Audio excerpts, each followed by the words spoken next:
sudah terlewati masa kritisnya, pasien kita pindah ke Karangasem. Jadi di sana tidak ada Superman, yang ada adalah super team. Aduh, takut dibius total. Katanya pas bangun nanti malah hilang ingatan atau kepribadiannya berubah jadi orang lain. Nah, kalau untuk realitanya itu seperti apa, Dok? Bagaimana tanggapan dokter tentang pernyataan netizen ini? Bagi Sobat Sehat Muiz yang akan menjalani operasi, yang pertama, Sobat Sehat Muiz harus komunikasikan dengan dokter anestesinya, sejujur-jujurnya, tindakan operasinya apa, kemudian penyakit penyertanya apa yang Sobat Sehat Muiz bawa, misalkan kayak asma, sakit jantung, harus Sobat Sehat Muiz sampaikan.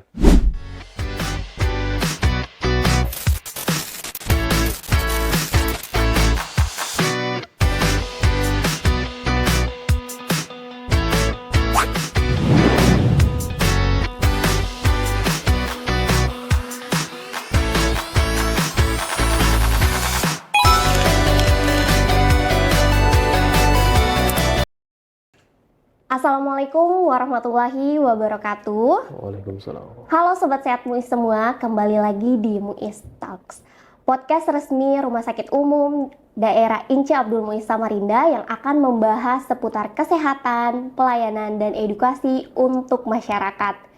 Nah, Sobat Sehat Muiz, pernah nggak sih kalian kepikiran di saat pasien di meja operasi, siapa orang yang menjaga jantungnya agar tetap berdetak dan menjaga nafasnya agar tetap stabil? Nah, di episode 6 kali ini sangat spesial karena kita akan ngobrol bareng sama sosok silent guardian atau penjaga nyawa di balik layar ruang operasi. Langsung saja mari kita sapa Dr. Dadik Prasetya Hutama, spesialis anestesi. Selamat pagi, Dok. Selamat Bagaimana pagi. kabarnya hari ini? Alhamdulillah stabil 456. Anestesi kan, jadi harus pakai GCS. Oh, harus stabil ya, Dok ya.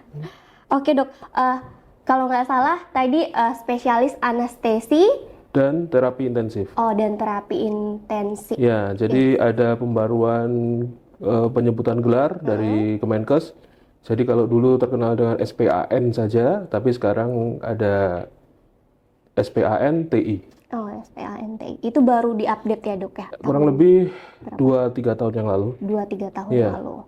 Oke, Dok, mungkin sebelum kita membahas lebih jauh, kita mau ucapin selamat dulu untuk Dokter Dadik dan Dokter Ramdan, spesialis bedah syaraf, karena kemarin udah berhasil melaksanakan operasi tumor otak, betul ya, Dok ya? Betul, Kak. Ya. Jadi terima kasih atas ucapan selamatnya. Tapi kalau menurut kami, saya dan Dr. Ramdan, kurang tepat rasanya kalau cuma kami berdua Iya, yang betul. diucapkan selamat, karena di sana saya bekerja bersama tim, saya dengan tim anestesi saya, kemarin saya dengan Pak Denny. Oh, Pak Denny. Ya, kemudian ada dari tim operasi, Pak Dr. Ramdan dengan timnya. Kemudian ada tim ICU, karena pasca operasi pasien dirawat di ICU, dan tim dari ruang perawatan Karangasem. Karena pasca sudah terlewati masa kritisnya, pasien kita pindah ke Karangasem. Jadi di sana tidak ada Superman, yang ada adalah super team. Super tim ya. Ya, jadi alhamdulillah kemarin terasa spesial karena operasi pertama bisa berjalan lancar, outcome-nya juga bagus. Ini ada lagi kemarin operasi kedua dengan tumor otak juga. Oke. Kita dikerjakan oleh sejawat saya, karena kami di Muiz ini anestesi berempat.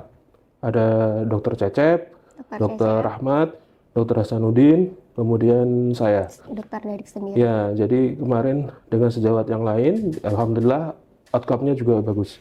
Oke. Ya. Berarti kalau untuk yang dokter kemarin sama teman-teman yang lain itu untuk pertama kalinya lah, Dok, untuk Iya. tumor otak. Untuk tumor otak pertama kali. Kalau untuk sejawat bedah saraf sendiri sudah bergabung kurang lebih 1 tahun lebih ya, Kak ya. Jadi operasi yang beliau kerjakan, kita berkolaborasinya sebelumnya dengan evakuasi perdarahan otak, pemasangan selang VP-shunt, selang EVD, Untuk tumor otak pertama kali kami kerjakan di awal bulan kemarin. Di awal bulan kemarin. Iya. Kalau boleh tahu itu berapa lama dok pengerjaannya? Pengerjaannya 8 jam, Kak. Oh, 8 jam. Iya. Berarti itu kayak gantian gitu dok untuk istirahat kayak makan Ya, gitu. kita atur Oke. supaya tetap kita bisa monitoring keadaan umum pasien. Jadi kita bergantian makan, bergantian sholat gitu. Oke, 8 jam ya dok. 8 jam. Oke, itu berarti kita ucapin selamat untuk super tim Rumah Sakit Umum Daerah Inci Abdul Muiz Ya, yang sepakat, Kak. sudah berhasil dalam operasi tumor kemarin, gitu dok. Terima kasih. Nah, ini dok, kita banyak mungkin yang Sobat Sehat Muiz juga masih banyak belum tahu tentang dokter spesialis anestesi ini. Jadi masuk di pertanyaan pertama, sebenarnya anestesi itu apa sih dok? Dan kenapa dokter tertarik untuk mengambil spesialisasi ini? Terima kasih. Kalau anestesi sendiri dari bahasa artinya suatu tindakan untuk menghilangkan nyeri Oke, dari nyeri. tindakan invasif atau tindakan pembedahan. Jadi untuk mencapai itu kita harus mencapai trias anestesi. Oke. 3 hal harus tercapai. Yang pertama hipnotik atau sedasi, hilangnya kesadaran. Kemudian analgesia, hilangnya rasa nyeri, dan yang terakhir relaksasi otot. Nah, itu tugas utama kami untuk operasi. Tapi ketika kami terjun di pendidikan anestesi dan di dunia anestesi, ternyata luas sekali, Kak. Jadi tidak hanya cakupan kerjanya tidak hanya di bidang operasi, tapi kami juga ada hal-hal lain yang menjadi tanggung jawab kami. Jawabnya. Misalkan di intensive care, kemudian di tindakan ambulatori. Ambulatori itu tindakan di luar kamar operasi. Oh, iya. Misalkan kayak ada pasien yang tidak kooperatif, misal pada anak-anak yang akan dilakukan CT scan, pasien dengan penurunan kesadaran, maka kami akan dimintai tolong oleh sejawat kolaborasi untuk pendampingan dari anestesi. Kemudian kami juga apabila ada akses pembuluh darah yang susah, biasanya pada pasien dehidrasi, pasien dengan shock, biasanya akan dikonsultasikan ke kami untuk pemasangan akses venanya, baik akses vena perifer maupun sentral atau pemasangan CVC. Oke. Itu luas sekali cakupannya. Kemudian kenapa kok anestesi? Iya, Anestesi dari pengalaman, Kak, dulu waktu saya masih dokter umum pernah jaga di IGD, ada satu kasus yang menurut saya, wah ini susah nih, pasti lewat pasien ini, pasti outcome-nya buruk gitu kan. Saturasi turun, pasien sudah hipotensi, tapi ada dokter anestesi kami waktu praktek dulu, beliau bisa meresusitasi dengan baik dan akhirnya pasien bisa stabil, perbaikan, dan akhirnya outcome-nya juga bagus, pasien bisa pulih kembali. Wah ini saya melihatnya keren sekali gitu kan. Jadi mungkin ini passion saya gitu kan. Terus kemudian ada mungkin jalan Tuhan kali ya. Jadi jadi selain suka, kemudian waktu kami mengajukan untuk sekolah spesialisasi karena kami ASN dari Pemkot Samarinda, ternyata masih dibutuhkan untuk kebutuhan anestesi. Jadi kami diperbolehkan oleh Pemkot Samarinda, diperbolehkan oleh Bapak Direktur RSUD Inci Abdul Muiz dan dari Bapak Kepala Dinas Kesehatan Kota Samarinda juga mengizinkan. Berarti kemarin sekolah spesialisnya di mana, Dok? Saya mengambil spesialisasi anestesi di Universitas Brawijaya Malang. Oh, di UB ya. Ya. Berapa lama itu, Dok, kemarin? Saya masuk 2020, awal pandemi COVID-19. Oh ya.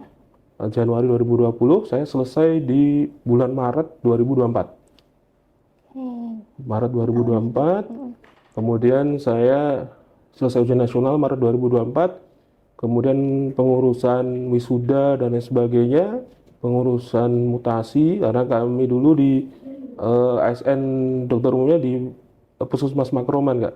Jadi harus dimutasikan dulu ke RSUD Muiz, jadi kami bulan 9 Mm-mm. baru bisa mutasi dan bergabung dengan teman-teman di RSUD MUIS. Oke, berarti kalau untuk di rumah sakit Muisnya dulu sebagai dokter umum itu dari Eh, kapan dok? saya dokter umum dari 2013, Oh 13. tapi penempatan saya di Puskesmas Makroman. Oh Makroman baru Ya, ke Muis. kemudian ini Kak bagusnya Pemkot Samarinda, jadi beliau memberikan kesempatan tugas belajar yang sama antara dokter yang di RSUD maupun di Puskesmas. Mm-mm. Jadi ada beberapa sejawat-sejawat saya juga yang sekarang spesialisasi, yang dulunya dokter di Puskesmas Kak. Oh, Jadi oke. kesempatan itu diberikan sama. Nah, kebetulan saya dulu di Makroman, kemudian saya tugas 2013 TMT saya, kemudian 2020 saya pendidikan spesialisasi, lulus 2024, bulan 9 2024 saya masuk di MUIS, Muis bergabung lagi. bersama RSUD Mm-mm. MUIS. Berarti sejak 2013 itu ya dok ya, Ya, PNS-nya. mulai PNS-nya. Mm-mm. Terus dok, kan selain anestesi kami juga pernah dengar kata sedasi. Sebenarnya apa sih perbedaan antara dua ini dok, antara anestesi dan Sedasi. sedasi ini? Jadi prinsipnya hampir sama. Jadi sedasi itu level anestesi yang paling rendah Kak. Oh ya. Ya, jadi kebutuhan dosis obat pun kita sesuaikan. Karena kalau anestesi, kita harus mencakup 3 trias anestesi, Mm-mm. hipnotik sedatif, kemudian relaksasi otot, dan Otot. analgesia. Mm-mm. Kalau sedasi, kita hanya butuh pasien itu rileks.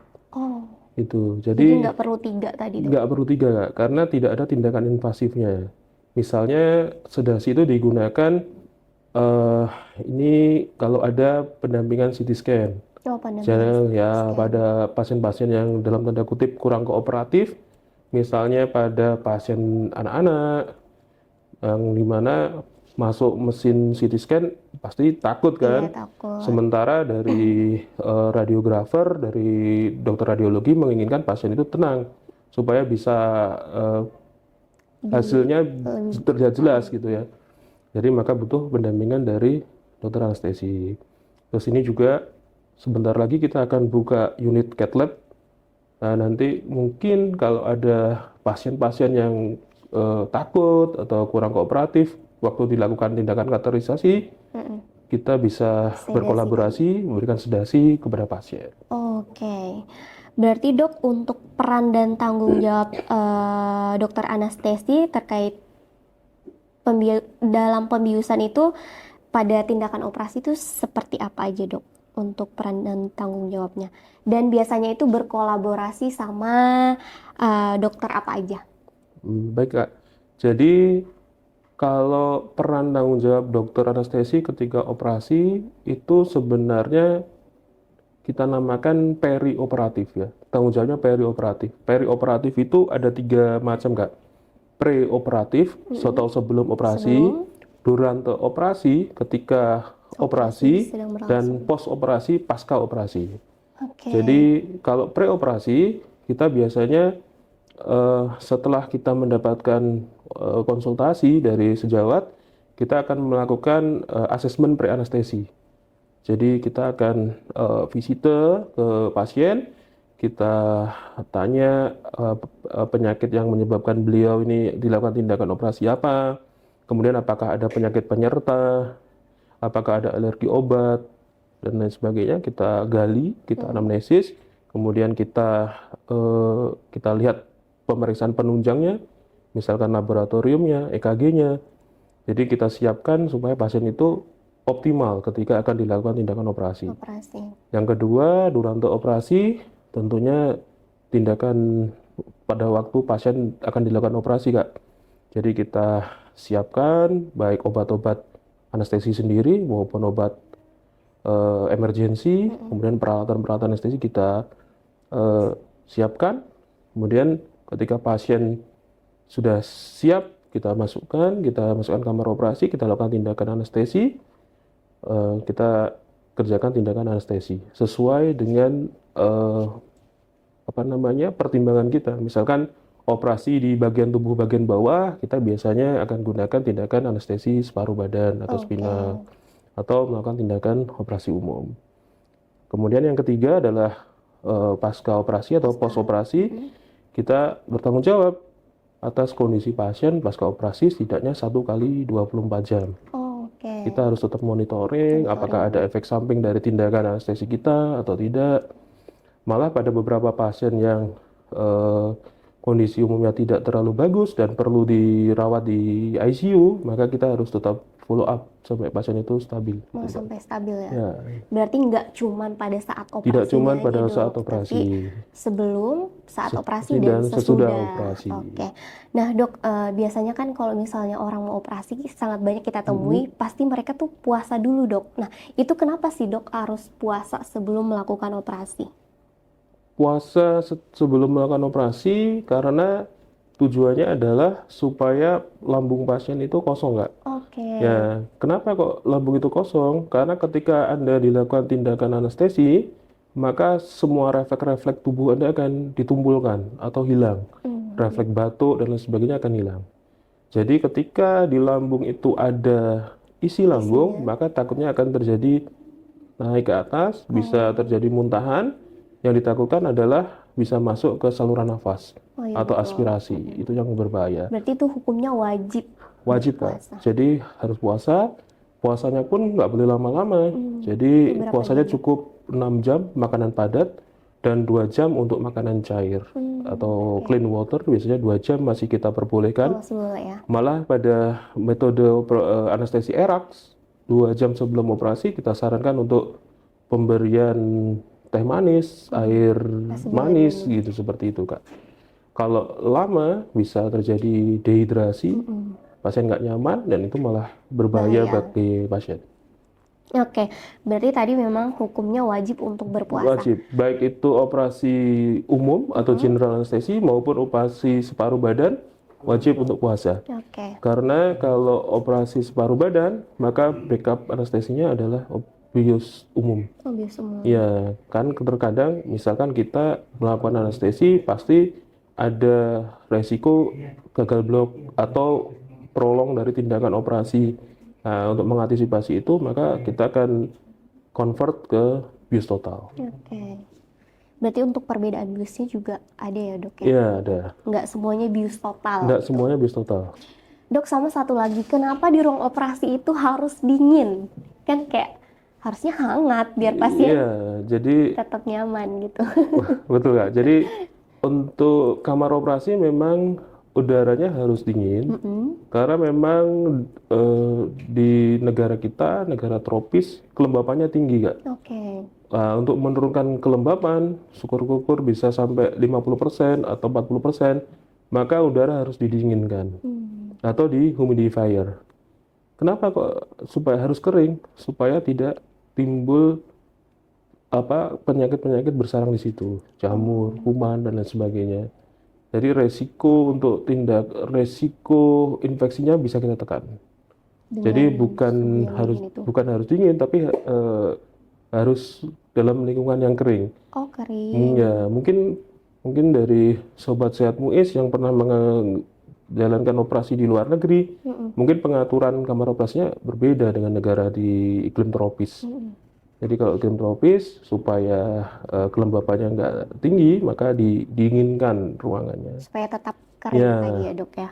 Tapi ada beberapa special case yang ruangannya kita hangatkan, Kak. Oh iya, Dok. Ya, jadi pada pasien-pasien anak-anak, pediatri, apalagi pasien-pasien bayi, udara harus kita sesuaikan. Harus suhunya harus kita sesuaikan. Berarti tidak selalu dingin, Tidak selalu. tapi tetap disesuaikan juga. Oke, gitu ya, Dok. Ini berarti terjawab nih, Dok, mungkin hal-hal yang belum diketahui oleh Sobat Sehat MUIS. Nah, Dok, untuk saat ini tren operasi apa aja sih yang paling sering dilaksanakan di rumah sakit ini? Terus rata-rata itu per bulan dokter melakukan tindakan operasi itu berapa banyak?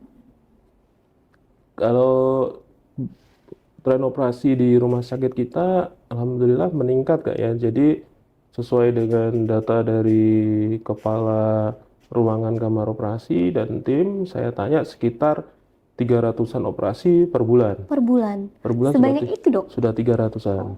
300. Jadi dengan tren operasi terbanyak dari operator adalah sejawat dari bedah. Oh, dari bedah. Ya, jadi dari bedah itu paling banyak melakukan tindakan operasi. Oh ya, tadi ada pertanyaan yang terlewat, kita kolaborasinya Oh dengan iya betul siapa dok. gitu ya. Jadi operator yang berkolaborasi dengan anestesi di kamar operasi RSUD Yamuis itu ada dari sejawat bedah, Bedah. kemudian sejawat ortopedi, ada bedah saraf, ada THT, kemudian ada mata, Mata. kemudian obgyn juga melakukan tindakan. Kemudian terkadang sejawat penyakit kulit dan kelamin juga apabila ada tindakan yang membutuhkan pembiusan juga berkolaborasi dengan Kolaborasi. kita dikerjakan di kamar operasi. Dan sebentar lagi mungkin akan ada sejawat baru bergabung, urologi. Oh, Jadi ada spesialisasi baru dari teman sudah sejawat kita ada yang mengambil sekolah urologi dan sudah urologi. selesai. Sementara proses untuk mutasi masuk ke RSUD MUIS. Oke. Berarti memang dokter spesialis anestesi ini yang membersamai Membersamai Kak. semuanya Ya, dok, untuk spesialis yang lain ya dok. ya, Terus per bulan kan tadi sekitar 300 ya. 300. Untuk waktu tunggunya itu berapa lama dok? Kalau pasien untuk biasanya. waktu tunggu dari diskusi kami tidak terlalu lama Kak. Jadi kalau pasien tersebut masuk melalui poli atau masuk melalui IGD, ketika pasien itu sudah mendapatkan kamar perawatan, maka akan segera bisa dilakukan tindakan operasi. Oke. Jadi apalagi sekarang kita sudah ada sistem, jadi pendaftaran operasi kita tidak manual Kak, tapi kita by sistem, kalau nggak salah namanya sintesis. Oh ya, Ya, jadi mereka akan dari operator melalui teman-teman yang bekerja di ruangan akan mendaftarkan ke kamar operasi. Di situ sudah jelas beliau operator ingin mendaftarkannya di hari apa, di jam berapa. Jadi nanti ketika sudah itu terisi oleh sejawat tersebut, sejawat yang lain tidak bisa mengisi di sini. Jadi harus di jam yang lain. Di jam yang lain. OK kita saat ini ada 3 kamar operasi Kak. Tapi kemungkinan nanti ketika kita pindah di kamar operasi baru di atas gedung IGD di lantai 3, Oh, lantai 3. itu penyampaian dari Bapak Direktur, kamar operasi kita akan semakin bertambah banyak. Untuk tindakan elektifnya ada mungkin sekitar 4 kamar operasi. Kemudian untuk OK emergensinya 1 kamar operasi di IGD lantai 1. Oke. Jadi total kita nanti ada 5 kamar operasi dan mungkin saya lebih optimis lagi tidak ada daftar tunggu yang lama. Oke, malah lebih cepat lebih bagus Lebih ya dok cepat, ya. Oke, berarti semakin maju nih tadi dok. Ya. Nah, untuk operasi besar dan kompleks itu sebenarnya biasanya tantangannya apa sih dok, dari sudut pandang anestesi?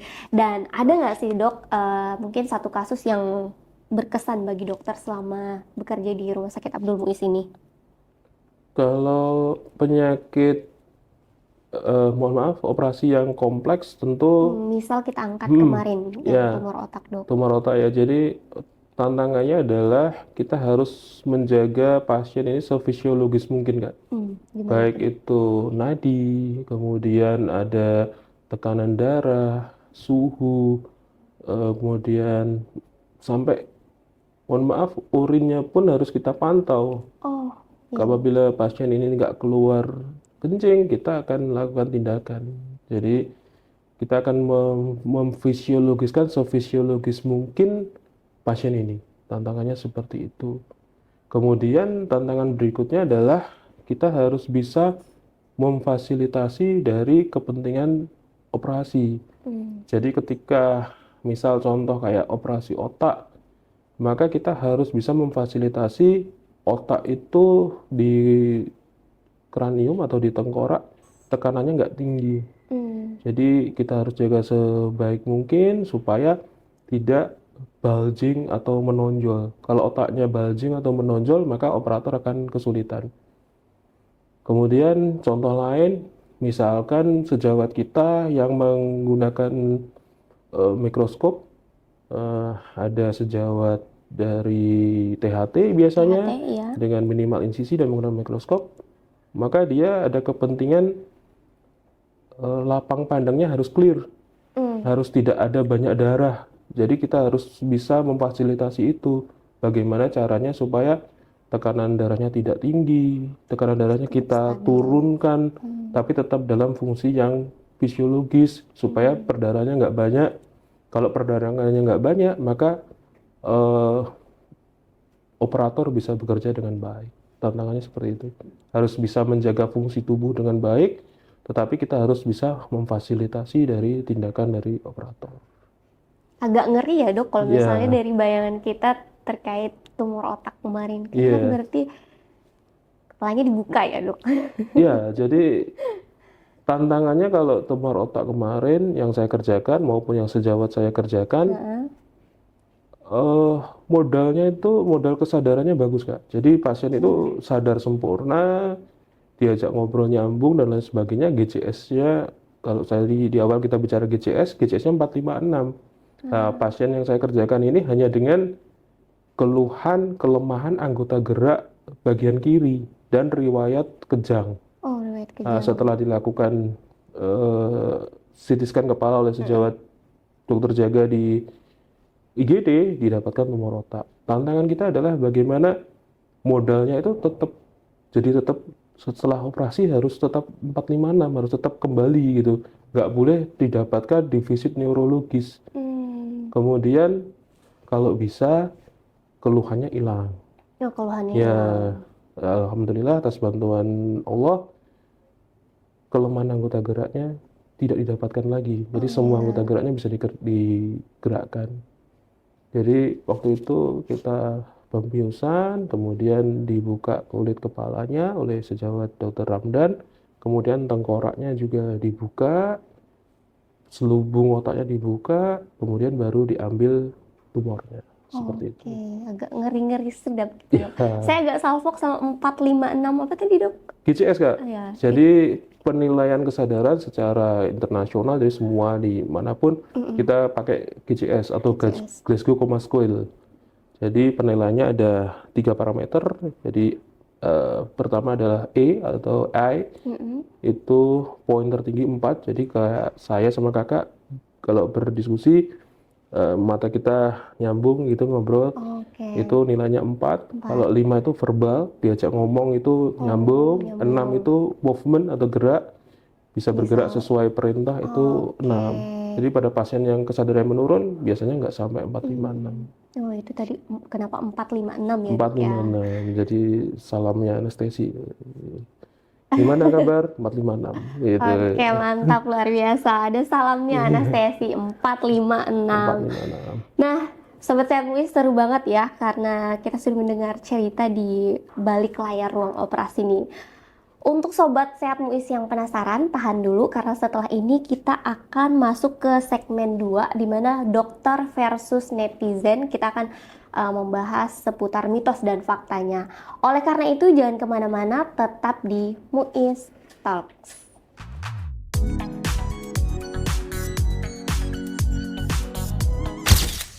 Oke, halo Sobat Sehat MUIS semua, kembali lagi di MUIS Talks dalam segmen 2. Nah, di segmen 2 ini kita akan membandingkan netizen versus dokter. Kita akan meluruskan berita hoax yang ada dengan juga mengenalkan fasilitas yang ada di Rumah Sakit Umum Daerah Ince Abdul Muiz. Izin ya dok, saya akan membacakan topik pertanyaan dari netizen. Gitu. Untuk yang pertama nih dok, aduh takut dibius total. Katanya pas bangun nanti malah hilang ingatan atau kepribadiannya berubah jadi orang lain. Nah, kalau untuk realitanya itu seperti apa dok? Bagaimana tanggapan dokter tentang pernyataan netizen ini? Kalau yang pertanyaan pertama itu saya pastikan nggak bener ya. Jadi memang ketika Sobat Sehat MUIS dilakukan tindakan anestesi umum, maka akan dibuat lupakan kejadian, tapi bukan memori yang masa lampau Kak. Dan jadi aman. Kemudian secara ketika pulih sadar, memang butuh waktu. Obat itu untuk diekskresi dari tubuh kita. Ketika dia sudah diekskresikan semuanya, maka akan pulih sadar kembali dengan sempurna dan tidak ada lagi hilang ingatan atau pikun itu udah ada Kak. Untuk kepribadian berubah tuh nggak Kepribadian ada ya. berubah nggak ada Kak. Tapi kan biasa kita lihat di TikTok tuh kalau kayak habis operasi baru banget dia kayak sering ngelantur gitu dok. Apakah itu efek dari si obatnya kah atau memang prosesnya seperti itu dulu gitu? Jadi pemulihan atau emergence dari tindakan pembiusan, tindakan anestesi, efek dari tubuh tiap orang berbeda. Itu maksud masih dalam batas normal Kak. Jadi kalau misalkan dia kelihatan meracau atau apa gitu kan, itu reaksi fisiologis tubuh. Jadi otak ini untuk pulih kembali pasca operasi butuh waktu. Terkadang otak untuk kontrol bicara lebih aktif duluan Oh, daripada untuk mengontrol diri gitu Kak. Jadi kadang kita mengeluarkan kata-kata yang meracau apa dan lain sebagainya gitu. Seiring dengan nanti ekskresi obatnya habis, nanti akan pulih kembali. oh pulih kembali. Ya, nggak Biasanya ada itu masalah. jangka waktunya berapa lama dok?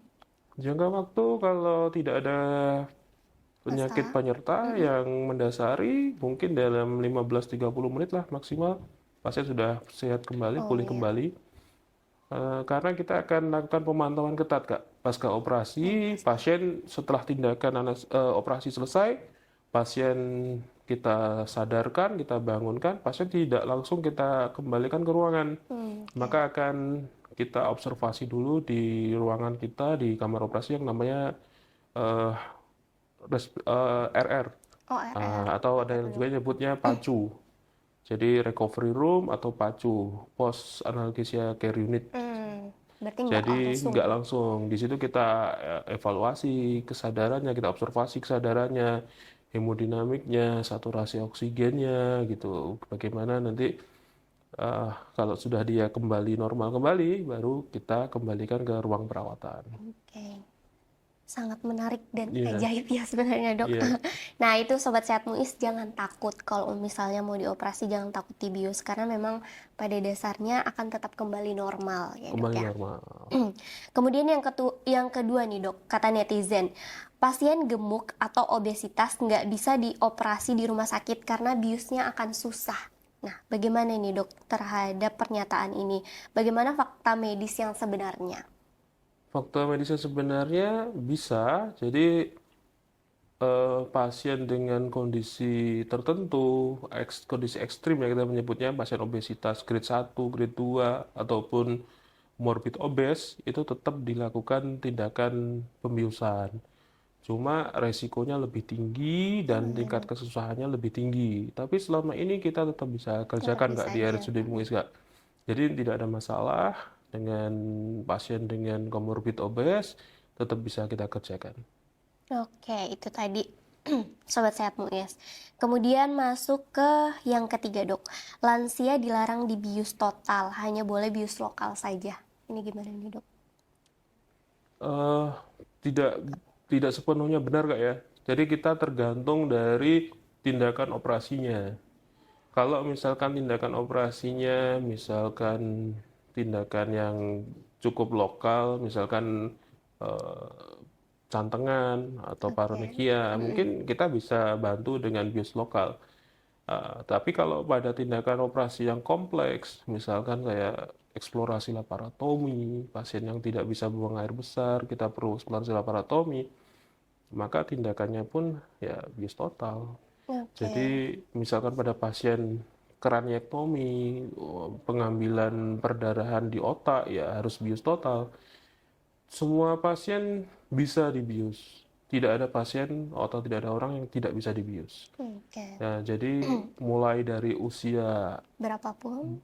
hari, 1 hari, 0 hari, sampai usia lansia bisa dibius semua. Oke. Tapi dengan resiko dan kompleksitas keilmuan yang lebih tinggi. Jadi kita harus sesuaikan dosisnya. Kita harus pantau lebih ketat. Ada beberapa obat yang harus kita kurangi dosisnya, seperti itu, Kak. Oke, berarti tetap menyesuaikan juga Tetap ya dok. menyesuaikan. Oke. Yang keempat dok, dibius hanya biar nggak sadar sewaktu operasi saja. Setelah terbangun akan tetap nyeri dan nyerinya berlipat-lipat. Gimana ini dok fakta medisnya? Itu tidak tepat ya, itu hoax. Jadi seperti yang saya sebutkan di awal, bahwasanya ketika tindakan anestesi harus tercapai 3 hal itu. Hipnotik sedatif, analgesia, dan relaksasi otot. Nah, ketika di dalam operasi pun kita akan memasukkan obat-obat anti nyeri yang sekarang kita kenal tren terbaru adalah multimodal analgesia. Jadi kita gunakan beberapa macam obat anti nyeri dengan titik tangkap yang berbeda. Harapannya ketika durante operasi pasien nggak kesakitan, pasca operasi pasien nggak kesakitan. Di ruang perawatan pun pasti kita akan memberikan instruksi untuk pemberian analgesia atau anti nyeri pasca tindakan operasi. Oke. Biasanya kita akan beri instruksi di CPPT untuk terapi-terapi pasca operasi dan instruksi apabila NRS atau numeric rating skill-nya tinggi, kita biasanya minta dari teman-teman yang berjaga di ruangan untuk melaporkan ke kita. Kita akan beri intervensi lebih pada pasien-pasien yang nyerinya di level 3 atau 4 gitu, kita akan beli obat tambahan. Seperti itu, Kak. Oke, itu tadi ya dok. Kemudian yang kelima dok, kata netizen, pasca operasi tidak boleh segera makan dan minum, harus nunggu kentut dulu. Itu gimana dok? Apakah memang benar seperti itu? Atau sebenarnya tidak seperti itu? Tidak sepenuhnya benar, Kak ya. Jadi pasca operasi tergantung dari operasinya. Kalau operasinya operasi yang tidak melibatkan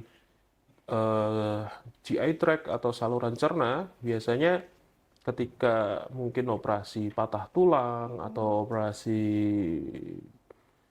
apa ya, pokoknya yang tidak melibatkan saluran cerna gitu, pasien sadar penuh, bisa diajak komunikasi, kemudian tidak ada mual, tidak ada muntah, maka akan kita instruksikan minum sedikit-sedikit terlebih dahulu.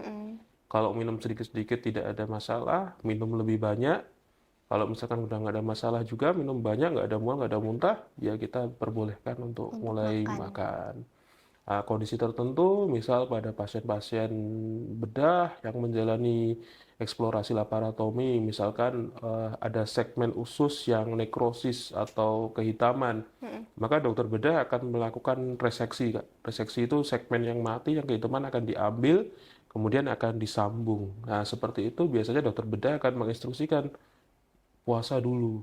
Jadi diistirahatkan ininya ususnya supaya terjadi penyembuhan. Puasanya setelah operasi dok? Setelah sebelum operasi dia, pasca operasi iya, supaya untuk penyembuhan luka segmen operasi yang disambung itu, Kak. Nah, nutrisinya dari mana? Biasanya seperti itu akan kita perhitungkan dari TPN atau Total Parenteral Nutrition. Jadi nutrisinya akan kita berikan via intravena.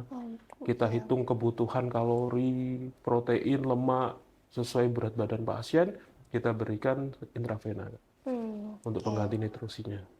Berarti kalau untuk yang kentut tadi itu juga Tidak hoax sepenuhnya ya, benar. Dok? Ya, hoax. Oke, yang terakhir nih dok, operasi besar yang kompleks tidak bisa dikerjakan di rumah sakit umum tipe C karena terkait pembiayaan yang tidak di-cover BPJS. Itu hoax, Kak ya. Jadi tidak benar. Jadi di rumah sakit kita, rumah RSUD INCA Abdul Muiz, sesuai instruksi dari Bapak Direktur, sesuai instruksi dari bagian pelayanan medis, bahwasanya kendali mutu di atas kendali biaya. Jadi kita harus memprioritaskan pelayanan terhadap pasien. Soal biaya kita disampaikan oleh Bapak Direktur, oleh Bapak dari Yanmed, bahwasanya jangan mikir biaya, tetap kerjakan, nanti biaya dari manajemen yang akan mencarikan. Nggak ada masalah. Jadi tetap tercover untuk tindakan operasinya, nggak ada masalah. Kendali mutu lebih tinggi dari kendali biaya. Seperti itu. Tuh ya dok ya. Berarti tidak ada Tidak benar. itu Semua tidak benar operasi hoaxnya. masih bisa difasilitasi dengan BPJS di RSUD INCA Abdul Muiz. Oke, itu tadi. Nah, Sobat Sehat Muiz, ternyata realita di ruang operasi nggak seseram yang dibayangkan dan tidak sesuai pernyataan-pernyataan yang salah nih yang beredar di masyarakat. Nah, untuk Sobat Sehat Muis, simpan dulu pertanyaan-pertanyaan yang ingin kalian tanyakan, karena setelah ini kita akan masuk ke segmen 3, di mana kita akan bertanya ke dokter spesialis anestesi langsung, dan langsung dijawab di segmen 3. Oleh karena itu, jangan kemana-mana, tetap di Muis Talks.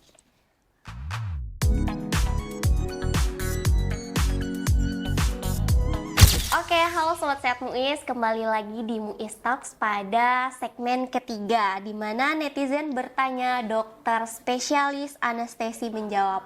Nah dok, di sini saya akan membacakan pertanyaan-pertanyaan dari netizen atau Sobat Sehat Muis yang ada di rumah. Setelah itu dokter bisa langsung menjawab. Oke, langsung masuk ke pertanyaan pertama ya dok. Di sini pertanyaannya, dok, mana yang lebih aman antara bius lokal dan total untuk operasi kecil? Baik, mana yang lebih aman, bius total atau lokal ya? Iya. Sama-sama aman. Sama-sama aman selama di tangan yang tepat. Oke. Jadi kalau Sobat Sehat Muis berobat di RSUD Muis, saya pastikan aman. Karena kita dari tim anestesi, keempatnya ada Dokter Cecep, Dokter Rahmat, Dokter Hasanuddin, dan saya, semuanya melewati pendidikan yang dengan kompetensi dokter anestesi. Kemudian ketika masuk ke RSUD Muis juga dilakukan kredensial yang ketat. Jadi saya pastikan aman. Oke. Pemilihan tindakan operasi untuk operasi kecil, salah satunya pertimbangannya juga dari sisi pasien, Kak. Oke. Kadang ada pasien yang takut di kamar operasi, cemas gitu, berlebih. Stres, Jadi mau nggak mau supaya operasinya berjalan dengan lancar, kita harus melakukan tindakan bius total gitu. oke. Contoh nih, misalkan ada yang paling sering dilakukan di sini adalah tindakan sirkumsisi atau sunat Oh ya sudah. pada pasien-pasien phimosis, pada pasien anak-anak gitu kan. Sebenarnya sunat bisa bius lokal gitu kan. Tapi ketika pasiennya kurang kooperatif, takut di kamar operasi, maka mau nggak mau kita harus bisa memfasilitasi itu, Kak. Bisa. Jadi untuk pertanyaannya apakah aman? Sama-sama aman selama di orang yang tepat. Oke. Seperti itu, Kak. Sama-sama aman selama di orang yang tepat. Di orang yang ya, Dok. tepat. Dan yang tepat itu ada di Rumah Sakit Abdul Muis Muis, ini. ya. Oke. Kemudian dok, tadi kan biasanya ada pasien yang takut atau dia stres ya Ya. sebelum operasi. Nah, ada nggak sih dok tips bagi Sobat Sehat Muis agar tidak stres ketika akan dioperasi? Tips-tipsnya yang pertama, tanyakan ke dokter Anda yang merawat Sobat Sehat Muis mengenai tindakan operasi yang akan dikerjakan. Oke. Jadi pasien berhak bertanya, tanya dengan sejelas-jelasnya, dan pastikan bahwasanya tindakan operasi itu adalah ikhtiar atau sarana yang paling bagus. Bukan ikhtiar terakhir ya, tapi paling bagus untuk kesembuhan luka. Iya. Oke. Misalkan didapat benjolan, maka ya harus diambil, harus dioperasi, berarti pastikan itu. Yang kedua, cari informasi di yang tepat gitu ya. Kalau misalkan tanya second opinion, boleh, tapi di orang yang tepat. Tanyakan yang pada orang-orang yang tepat mengenai semua tindakan, baik tindakan operasi maupun tindakan anestesi. Kemudian yang ketiga, berdoa. Ya, serahkan semuanya kepada Tuhan. Tuhan. Dan yang keempat, kalau dikerjakan di RSUD Muis, jangan khawatir. Dirawatnya, dikerjakannya dengan penuh cinta dan kasih sayang. Caring with love. Jadi seharusnya tetap tambah tenang. Tetap tenang ya. Ya, kalau dengan caring with love-nya. Oke, itu sobat Sehat Muis, jangan takut untuk dioperasi karena itu memang tadi malah tindakan yang lebih baik ya dok. Iya. Dioperasi itu. Kemudian pertanyaan selanjutnya nih dok, apa saja resiko atau efek samping dari tindakan pembiusan? Baik. Efek samping tindakan pembiusan tergantung dari tindakan pembiusannya, Kak ya. Kalau pembiusan umum, biasanya yang paling sering adalah mual, muntah gitu ya. Kemudian meracau, itu kesadaran belum pulih sempurna, kedinginan dan lain sebagainya. Jadi, tapi jangan khawatir, Sobat Sehat Muis, sebelum teman-teman nanti kita kirim kembali ke ruang perawatan, maka akan kita observasi dengan ketat pasca operasi di ruang recovery room atau di pacu OK kita. Di situ akan kita observasi dengan ketat apakah ada efek samping, tanda-tanda vital, termasuk suhu. Kalau sobat-sobat MUIS nanti ada kedinginan dan sebagainya, ya kita akan berikan selimut hangat dan lain sebagainya. Oke, ya dok, tetap terjaga berarti. Tetap terjaga. Kemudian yang ketiga dok, berapa lama rata-rata durasi tindakan pembiusan dan berapa jam yang paling lama dokter pernah kerjakan? Baik, kalau rata-rata di tindakan operasi yang kita kerjakan di 1-2 jam, 1-2 jam Kak. Tapi kita itu prinsipnya anestesi itu mengikuti operator Kak. Kita kan memfasilitasi operator. Jadi ketika operasi itu berjalan 2 jam, 3 jam, ya kita akan selesaikan tindakan anestesi kita akan bangunkan pasien kita. Tapi kalau operator perlu waktu yang lebih lama, misalkan kayak operasi tumor otak kemarin, kita akan fasilitasi. Jadi ketika kita berikan obat yang pertama itu namanya obat induksi Kak, induksi anestesi. Jadi membuat pasien terbius itu obat induksi anestesi. Kita masukkan, kemudian kita lakukan tindakan. Nah, untuk menjaganya, kita perlu maintenance anestesi. Biasanya kita pakai gas anestesi. Ya, jadi setelah kita bius dengan obat, biasanya kita maintenance dengan gas anestesi, supaya pasien tidak bangun. Nah, kita mengikuti operator. Kalau operator butuh waktu cepat, ya segera kita bangunkan.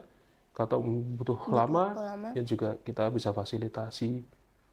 Kalau rata-rata dengan tindakan dari sejawat-sejawat kita ya di 1-2 jam. 1-2 jam. Ya, tapi kalau yang paling lama selama saya di sini kemarin operasi tumor otak kita 8 jam. 8 jam kemarin ya dok. Itu yang terlama berarti. Terlama. Dari jam berapa itu kalau boleh tahu dok? Kita start pukul 10. Selesai kita maghrib pukul 18. Lama banget ya Ya. dok. Oke, kemudian dok, bagaimana cara pulih atau sadar yang aman pasca tindakan pembiusan dokter? Pulih pasca pembiusan atau yang biasa dalam bahasa medisnya kita sebut emergency, tergantung dari jenis operasi dan keadaan umum pasien Kak. Jadi secara garis besar ada 2, early emergence dan late emergence. Early emergence kita sadarkan segera pasien, kita bangunkan segera pasien. Late emergence, kita bangunkannya nanti.